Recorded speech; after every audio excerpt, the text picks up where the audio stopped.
नमस्कार जन टीवी में स्वागत आपका। मैं हूं योगेंद्र। आप देख रहे हैं खास खबर।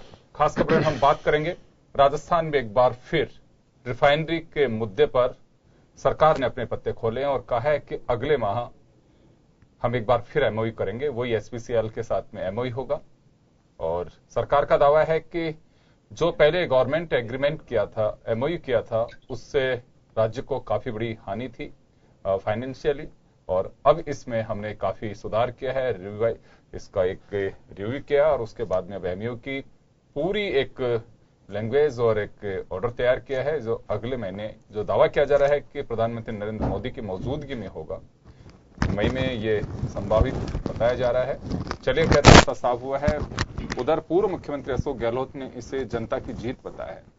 लगता साफ है कि ये सियासी मुद्दा बन सकता है, क्योंकि वर्तमान सरकार इसे 2018 के चुनाव में बनाने की भरपूर कोशिश करेगी, तो पूर्ववर्ती सरकार और कांग्रेस पार्टी साफ कहेगी कि हमारे वक्त का मुद्दा है और पहले ही रास्ता साफ था, देर से ही सही, लेकिन हमारी राह पर एक बार फिर सरकार को आना ही पड़ा। खैर चलिए, विधानसभा में ये चर्चा में आया और उसके बाद क्या कहा जा रहा है जरा सुनिए। पहले टोटल राज्य सरकार पर 59,911 करोड़ का जो रिफाइनरी के लगाने पर कुल वित्तीय भार आ रहा था, वो अब 20,583 करोड़ कम होगा, यानी 2/3 कम हुआ है।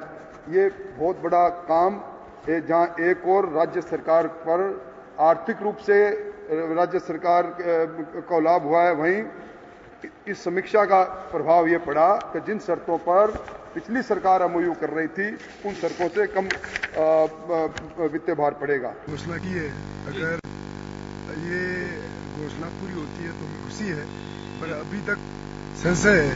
जब एमओयू हो जाए और रिफाइनरी बाड़मेर लगे तो सरकार को हम धन्यवाद भी देंगे कि हमारे बाड़मेर जिले की जो आस थी और पूरे राजस्थान का एक ड्रीम प्रोजेक्ट था, उसके लिए अब पूरा राजस्थान इसके लिए धन्यवाद देगा। पर ये पूरी हो कि भाई एमओयू हो जाए और लगे। तो चलिए, बयानों से साफ जाहिर है कि राजेंद्र राठौड़ को सुना आपने, जो संसदीय कार्य मंत्री हैं, वो मीडिया से मुखातिब होते हुए उन्होंने साफ कहा है कि पूर्ववर्ती सरकार के वक्त कितना करोड़ रुपए, कितने हजार करोड़ रुपए हमें देने पड़ते, और अभी ये हम जब इसका वापस से इसका विश्लेषण किया है तो उसके बाद जो राशि है वो काफी कम है। 2/3 बताया जा रहा है कि कम राशि देनी पड़ेगी। चलिए, हम चर्चा शुरू करते हैं।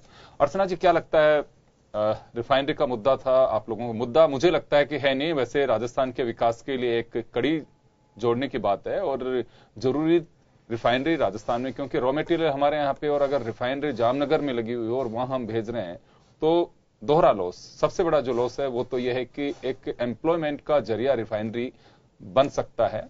एक बड़ा एम्प्लॉयर के रूप में राजस्थान में से देखा जा रहा था और आज रोजगार के अवसर सरकारों के लिए सामने संकट है। मुझे लगता है कि ये कुछ दृष्टि से देखा जाना चाहिए बजाय सियासी मुद्दे के। देखिए योगेंद्र जी, इसमें तो कोई संशय नहीं कि इसे कभी भी सियासी मुद्दा कांग्रेस ने मनाने का प्रयास नहीं किया। इस आइडिया को कंसीव करने के पीछे वही भावना थी जो आपने अभी व्यक्त की कि इसके माध्यम से एक तो हमारी जो रिफाइनरी होती है, यहाँ पर तो रॉयल्टी हमारी जो है उसमें वृद्धि होती, रोजगार सृजन होता, पेट्रोकेमिकल कॉम्प्लेक्स बन जाता वहां पर, और उसके माध्यम से जो एंसिलरी जॉब्स हैं वो भी क्रिएट होते। तो ऐसी अवस्था में ये एक ऐसा मुद्दा था जो भावनाओं से भी जुड़ा हुआ था जनता के साथ। ये ठीक है कि हम चुनाव हारे, और चुनाव हारने के बाद जब भारतीय जनता पार्टी की सरकार बनी तो उसने इसे सियासी मुद्दा बनाया। आपको ध्यान होगा कि जब कैबिनेट का गठन किया गया तो समय सबसे पहला वक्तव्य जो कैबिनेट के ओर से श्री गुलाबचंद कटारिया जी का आया था, वही था कि हम पूर्ववर्ती शासन की समस्त योजनाओं की समीक्षा करेंगे। और समीक्षा में का अर्थ ये था कि बिना पोर्टफोलियो के मंत्री जी के उद्गार ये थे कि जो पूर्ववर्ती शासन की जितनी भी योजनाएं हैं, चाहे वो लोक कल्याण की योजनाएं हो, किसी भी संदर्भ में हो, उन सबकी समीक्षा के नाम पर पॉलिटिकल वेंडेटा उस पर इंपोज करने का एक तरीका था। रिफाइनरी को लेकर के चुनाव के समय और चुनाव के बाद भी ये कहा जाता रहा कि ये बहुत बड़ा जो खर्चा आने वाला है, जबकि वास्तविकता है कि उसी एचपीसीएल के साथ फिर इनको रीनेगोशिएशन करके और काम करने की बात ये कह रहे हैं। अब कितना कम क्या देंगे वो एक अलग मुद्दा है, लेकिन भारतीय जनता पार्टी ने हमेशा इसको राज्य के हित से जोड़ करके जनता को भ्रमित करने का प्रयास किया कि नेचुरल रिसोर्सेज जो होते हैं वो केंद्र सरकार के अधीन होते हैं और एचपीसीएल जो है वो भी केंद्र सरकार का एक उपक्रम है। तो ऐसे में कहीं भी किसी को घाटे की अवस्था नहीं थी, बल्कि रोजगार सृजन का एक बहुत लेकिन अच्छा माध्यम था। सरकार जो ये अभी रीनियोगेशन करके और वापस इसे लेकर के नए रूप में एमओयू करने जा रही है। बताया जा रहा है साफ है कि एक बड़ा बेनिफिट होगा, क्योंकि फाइनेंशियल रूप से एक हानि हो रही थी प्रदेश को, वो चाहे ब्याज मुक्त ऋण देने की बात हो या अपना शेयर इक्विटी जो देने की बात थी वो हो, तो दोनों में लॉस था। दावा है सरकार का कि जो हम जिस पार्ट पे अब एमओयू करेंगे उसमें दोनों ही पार्ट पे फायदा भी होगा। नहीं, देखिए दावा तो सरकार ने अपने आंकड़ों के साथ में बता रही है सरकार की, अगर बात यकीन करें हम। देखिए, जब मध्य कार्यकाल जब मध्य के उसमें से भी ज्यादा का समय निकल गया और सरकार का 1 वर्ष बीता था, तो प्रथम वर्षगांठ के दौरान भी सरकार दावा कर रही थी, एक प्राइवेट कंपनी से उन्होंने कोई सर्वे भी करवाया था और उस समय भी दावा किया था कि हम चूंकि बहुत ज्यादा खर्चा और कंपनी ने हमें ये सारे आंकड़े प्रस्तुत करके दिए तो हम इसके आधार पर नेगोशिएशन करेंगे। जब इनके केंद्रीय पेट्रोलियम मंत्री धर्मेंद्र प्रधान यहाँ आए थे तब भी यही बात हुई थी, कहकर गए थे कि हम ये नेगोशिएशन कर रहे हैं और करके इसको मूर्त रूप देंगे। लेकिन मुझे अब ऐसा लगता है, चूंकि अब साल भर 1.5 साल बचा है चुनाव में, तो कहीं ऐसा ना हो कि जनता को भ्रमित करने के लिए सारे खोखले दावे किए जा रहे हो।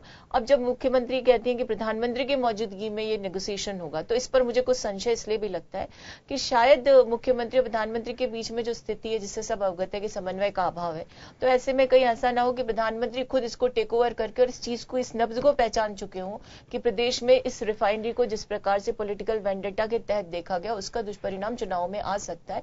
इसलिए हो सकता है आई वॉश के रूप में सरकार काम करने का प्रयास कर रही हो।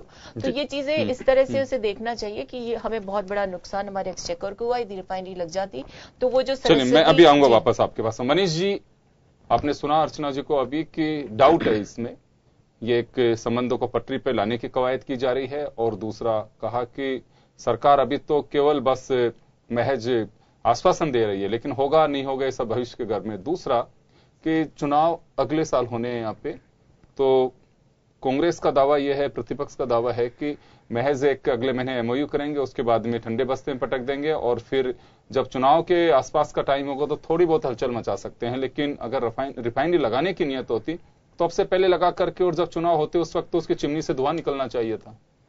बात ये भी है योगेंद्र जी कि जो सरकार बदल गई है और पहले वाली सरकार ने केवल ये बातें इसलिए कह रही है कांग्रेस पार्टी कि उन्होंने अपनी प्रायोरिटी बेसिस पर रिफाइनरी के सपने लोगों को दिखाए थे कि रिफाइनरी लग जाएगी तो इतने लोगों को रोजगार मिलेगा, इतने रुपए का पूंजी निवेश होगा, इतना हमारे को फायदा होगा, ये सब बातें बताई थी।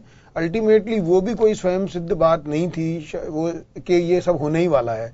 लेकिन फिर भी आप ये समझते हैं कि चूंकि अब वहां पर जा रही है रिफाइनरी, यहीं पर अगर हो जाएगा तो इससे जो कुछ टैक्स बेनिफिट्स हैं वो राजस्थान सरकार को मिलने लगेंगे और कुछ हिस्सा जो उनको पारिश्रमिक के तौर पे देना पड़ता है, हमको फीस के तौर पे देना पड़ता था, वो भी नहीं देना पड़ेगा। इतना वो सारी बातों से मैं सहमत हूं। लेकिन इसलिए मैं तो मनीष जी मैं पॉइंट पे आना चाहूंगा। मैं ये जानना चाहता हूं कि आपने जो दावा किया कि 59,911 करोड़ रुपए ब्याज मुक्त ऋण के रूप में देना था सरकार को, और आप लोग देंगे 20,583 करोड़ रुपए, तो ये 39,000 करोड़ फाइनल रूप माने कि एचपीसीएल के साथ में कंप्रोमाइज हो चुका है आप लोगों का? जी बिल्कुल, और ये उम्मीद की जानी चाहिए कि ये इसी धरातल पर होगा। अब जैसे रीनेगोशिएशन करने के बाद नेगोशिएट करने के और चांसेस की स्थिति क्या है ये बात तो दूसरी है, लेकिन चूंकि संसदीय कार्य मंत्री जी ने इसको फाइनल ड्राफ्ट के रूप में बताया है और वो जो कंपनी है उनको भी इस पे सहमति है, इसलिए इसी रूप में फायदा होगा। तो मुझे ऐसा लग रहा है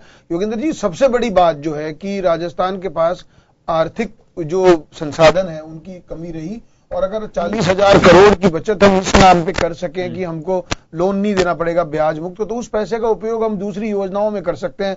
सबसे बड़ी बात ये थी कि एक बार रिफाइनरी के लिए जो कुल उस समय आपको याद होगा 76,000 करोड़ रुपए का टोटल बर्डन आने वाला था वो 5 साल में, तो वो जो 76,000 करोड़ रुपए अगर रिफाइनरी के नाम पे चले जाते हैं, एट इंस्टांस, तो राजस्थान के पास जो अन्य कामों के लिए पैसे ही नहीं बचते हैं। इसलिए माननीय वसुंधरा जी ने विधानसभा में कहा था कि इसकी पुनर्समीक्षा होगी और जो भी प्रायोरिटी हमारी सरकार की है वो सब करने के बाद हम इसका विचार होगा। और आपने देखा उससे फायदा भी हुआ है, क्योंकि राजस्थान सरकार को। राजेंद्र जी आपके पास में आना चाहूंगा मैं कि अपने अपने दावे देखे पूरी तरह से रिफाइन करने की कोशिश कर रहे हैं। मनीष जी, अर्चना जी ने जो बताया, क्या पहला तो विषय ये है कि जो दोनों प्रतिपक्ष की ओर डाउट है, सरकार अभी ये कह रही है कि देखिए एमओयू होने के बाद में है कि करीब ये जो जिस रूप में रिफाइनरी लेकर के आएंगे उससे करीब 40,000 करोड़ के आसपास का, करीब 40,000 की बचत होगी, 39,000 से और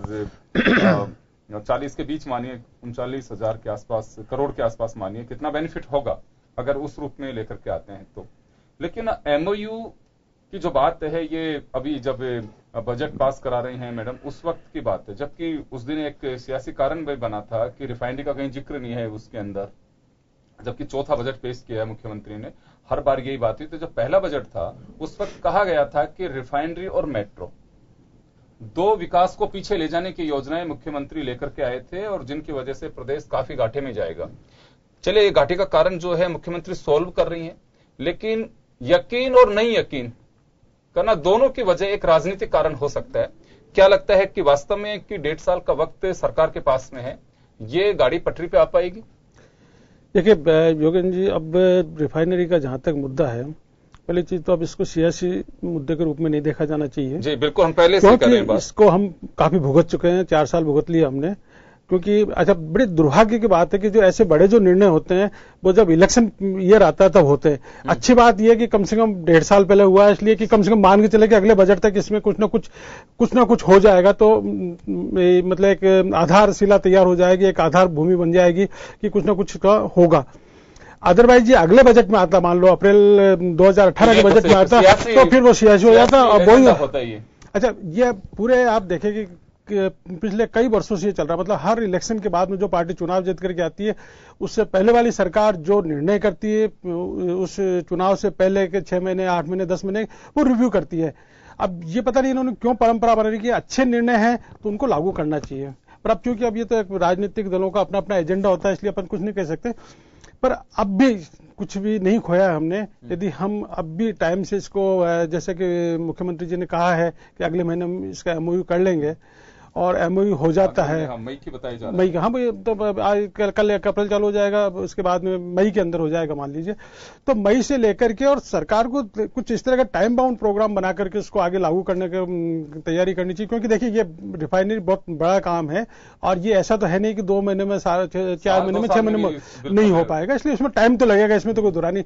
पर यदि शुरुआत हो जाती है तो